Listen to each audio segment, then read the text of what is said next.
You're listening to the Bearded Theologians podcast, hosted by Zach Bechtold and Matt Franks. If you'd like to learn more about the Bearded Theologians, you can go online at beardedtheologians.com, where we have past podcasts, blogs, and a couple items for sale. So check us out, beardedtheologians.com. Thank you for listening, and enjoy this week's show. You're listening to the Bearded Theologians podcast, hosted by Matt Franks and Zach Bechtold. So this week on the podcast, as we inch closer to those times of family gatherings, Christmas Eve services, Blue Christmas services, New Year's Day, New Year's Eve, all those things that go on in the next, let's just be real, in the next 17 days, it's pure pandemonium all around us. And with that in mind, people are in different places and spaces, and I think how we approach people during the season can be impactful, not only for us, but for those that we are around. And so I'm going to let Zach kind of kick us off as we kick around this idea of just kind of being aware in the middle of the busyness. Yeah.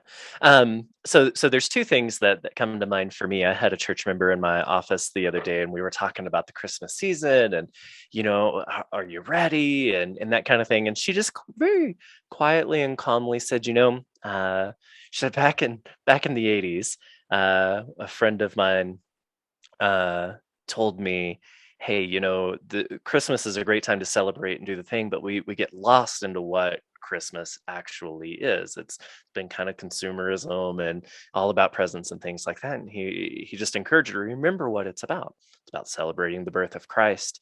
And do we do that one day, or do we hold that Christmas spirit daily, throughout the year? And she said that really changed my life and my perspective on how I approach Christmas and try to live that out in a daily way. And she said she said it took some work, but I had to be gentle with myself to get there. And then my wife yesterday sent me this quote from Twitter. Said my therapist, instead of saying happy holiday, says, may you have a gentle holiday. Her reasoning being the holidays are not happy for everyone. The hope is that they are gentle for us, that we have and that we are gentle on ourselves. And so as we kind of lean into this very hectic and chaotic and often joyful, but often for many not joyful season, what is it like for us to be gentle with ourselves as we lean into embodying what this season is?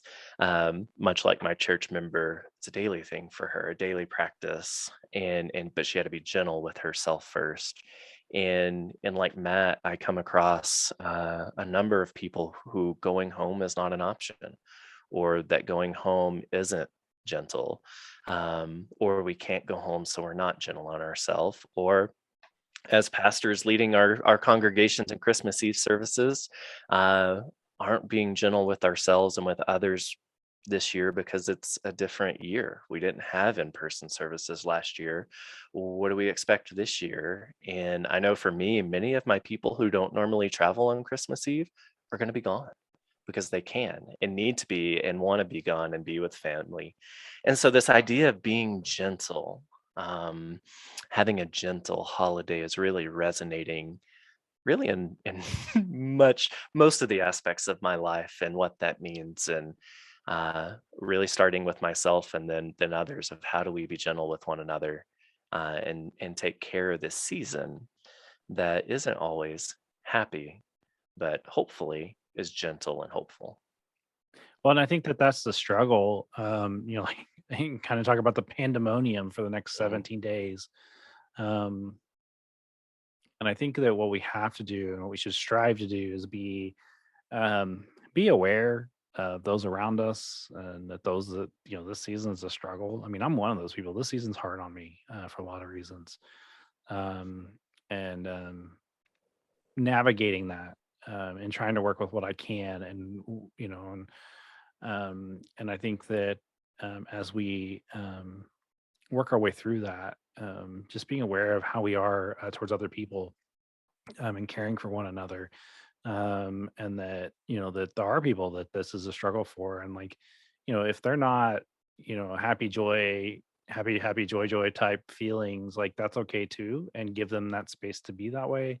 But that doesn't mean we don't have to stop taking care of them. It doesn't mean we have to stop like, oh, well, they're just a Debbie Downer during Christmas season. We don't need to be around them. No, like continue to be present with them. I think that goes a long way. And I think about all the things that I have going on, and just being as present as I can be in the moment, as I have. I know for like me right now this season, I've got kids, I got concerts, I've got Bible studies, and worship stuff to plan, and all that, and finals week for me, and all those fun things to plan, and just really being as present as I can be with what I have. And I think that that's um one, I think that that's kind of the key of this season. I think that's something that's been neglected, and we have people that have pushed themselves to the point of breaking because they're trying too hard, and trying to make a perfect Christmas. There's no such thing as a perfect Christmas. The first Christmas wasn't even a perfect Christmas. Like let's lean into that a little bit, but also be willing to make space that yeah, you're gonna forget a present. Like you're just gonna forget somebody's present. It's okay. Just jump on an Amazon app and order them something and have it there for them, and 2 weeks with the way that the mail service is going these days. And I think that that's like just being present, and being aware, and but also being like, I think being present's key, because far too often those that this is a struggle with will tend to disassociate and try to draw back. And I think that we need to continue to be present with those people, and have a presence in their lives, and help them as they journey through this crazy time. And I think that Zach brought it up. For a lot of us, this is the first Christmas Eve back in 2 years, and one of the things I want to encourage churches and lay and clergy to think about as they're thinking about that, and we say this every year, regardless if we're in person or not, but like those people that come back that only come during Christmas, Easter, and other occasions, this is not a year to say, "Hey, it's good to see you." Those chip on the shoulder comments, because it's just not that we should never say those anyway, because those are just not helpful. But also just be aware that that might be the nail in the coffin for those people, and just that those let's just kill that comment, and let's not ever do that comment again. I think that needs to be just approved and accounted for throughout all of Christendom, and just leave it at that. Yeah, and it goes back to that being gentle. And it's season that's often not gentle around us, because there's the expectations that you do this, you do that, and you have to do this. And if you forgot a present, yeah, get on 2 days, ship it, right? Or not. Be gentle with yourself, right? Be gentle with yourself if you can make it to the service, or not. Be gentle with yourself if you can make it home or not. And whatever that means for you this holiday season, and being able to find that space and place to be present, um, be there. And if it means not going somewhere, if it means not doing something, or if it does mean showing up, be gentle. Be gentle in those moments. And if you push yourself in these moments of the holiday season where you go into a space that's not gentle, give yourself permission to go. Give yourself permission to be in the places that you need to be this season, wherever that may be. And remember to approach the folks around you in this gentle nature. And remember that it's not about what color your cup is. It's not about how many gifts are under the tree. But like Matt said, it's about being present where we are and making that space for people to be hopeful in all the ways that they need. And the more present we are, the more that we see that it's not just one way or one space or one place that hope comes from, but in a variety of ways, and none of them are perfect. And so being gentle on ourselves this season's huge. Well, I think too that the idea of preparation that we're in, the season of Advent that we're in, as it's coming to a close this week, we can really, if we pay attention to the silent night of the meaning of this whole season of just being present, and just there's beauty in the silence, and make space for that. And As people say, if you're one of those people that get angry and upset that they say happy holidays, man, there are far more other crosses to get angry and upset about. And this is not one of them. If you get cantankerous that nobody will say Merry Christmas to you, but they'll say Happy Holidays, unloosen your panties and just kind of suck it up a little bit, because it's not something to really get upset about. Like I said, there are far more other things. There are people dying of things that we can prevent if we would just not worry about those things and actually get serious about the things that we're supposed to. If so what, you didn't get the gift that you want. I'm still waiting for my Super Nintendo after all these years, and I'm not, we're working that out in therapy as we speak. But I think that just letting go, and I think that that's something, just during the season, that to be aware and letting go is vital for good mental health, but also for just as we talk about preparation and getting ready for Jesus's birth, the idea of letting go of ourselves and letting God be with us is really key to this season.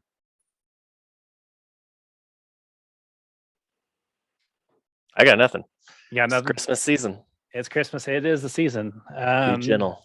Be gentle. Over the next many days, if you're looking for those last minute gifts, order something on beardedtheologians.com. It will take 3 to 5 weeks to get there. And so it'll be a great epiphany to gift if you order it now. We've got some really good content. This is show number 301.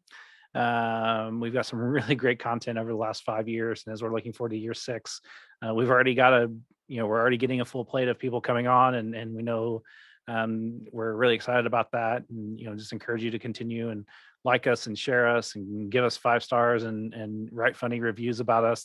That's perfectly fine. And you can connect with us through all the social medias.